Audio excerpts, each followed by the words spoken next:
Using a classic car regularly is a really special experience. It's not just about nostalgia or showing off something old. It's about enjoying a completely different kind of motoring. Older cars, especially those built before the 1980s, have a simplicity that modern cars just don't. They are mechanical, honest, and built in a way that you can actually understand. There are no computers, no complicated electronics, no sealed components that you can't touch. If you've got a few tools and a bit of curiosity, you can do most of the maintenance yourself. Things like changing spark plugs, adjusting the carburetor, or replacing brake pads, these are all jobs you can do at home in your own garage. Now, I want to talk about two cars that I personally own because they really show what classic motoring is all about.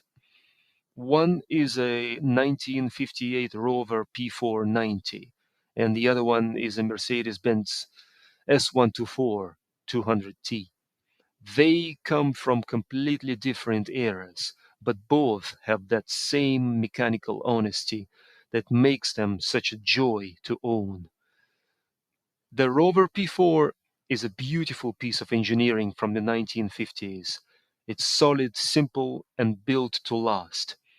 The straight six engine, manual gearbox, and strong suspension make it a pleasure to drive and to work on. Everything is accessible, everything makes sense. It's a car that rewards care and attention, and it has a certain charm that's hard to describe. It just feels alive. Then there is the Mercedes S124, the estate version of the legendary W124 series from the late 80s and early 90s. This one is what I'd call a modern classic.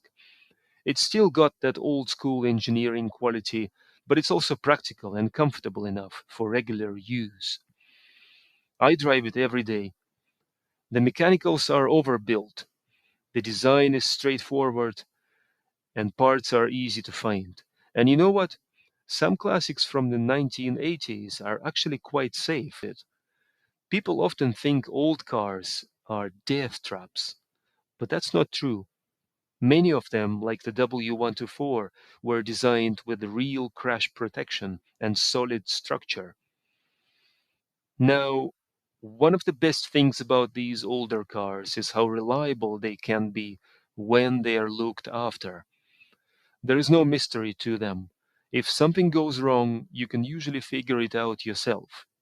A loose wire, a clogged fuel line, a worn spark plug. You can diagnose and fix most of it with basic tools. I'll give you an example. On a trip through the Pyrenees with my Rover P4, the fuel pump failed. But because it's such a simple system, I knew exactly what had happened. The usual clicking sound from the pump had stopped. I had a spare pump in the boot, and within minutes I had it swapped and running again. Try doing that on a modern car. Before that trip, someone told me, "You will never make it back without a tow truck." But I knew better. The car was well prepared, and I trusted it. And sure enough, it made the whole journey under its own power. That's the thing about classics. If you maintain them properly, they are incredibly dependable. Now let's talk about the practical side. In many countries, classic cars come with real benefits. They can be exempt from regular inspections. Insurance is cheaper, and road tax is often reduced. So owning one isn't as expensive as people think. And if you do your own maintenance, it's even more affordable. There are only a few jobs that most people can't easily do themselves. Things like gearbox replacement that needs a lift, or specialist work like full engine rebuilds or differential reconditioning. Even general garages often send those jobs out to specialists. But most other repairs, totally doable. For example, I replaced the piston rings on my Mercedes S124 myself. It wasn't complicated. It just took care, some tools, and time. That's the beauty of these cars. They are built to be worked on. You can learn as you go, and every job you do makes you more confident. Driving a classic is also a completely different experience. You feel everything: the gears, the vibrations, the sound of the engine.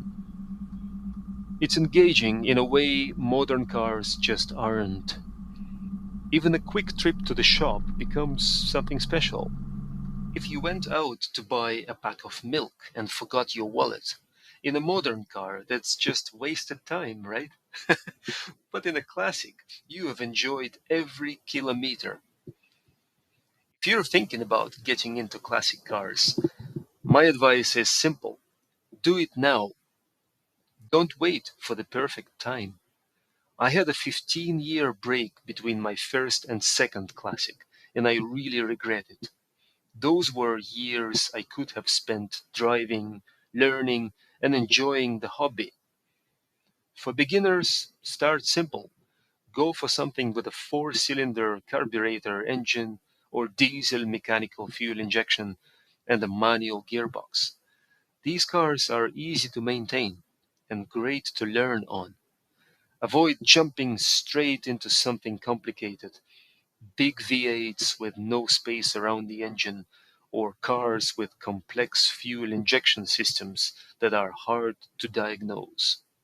Those can come later, once you've got some experience.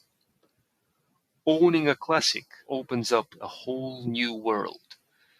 You can go to car shows, take Sunday drives with your family, or even plan a road trip abroad. When I took my Rover to the Pyrenees, it was an unforgettable experience. Beautiful roads, friendly people, and memories that will stay with me forever. In the end, classic motoring isn't about convenience. It's about connection. It's about understanding your machine, keeping it alive with your own hands, and enjoying the timeless charm of a car that was built to be driven, not just displayed.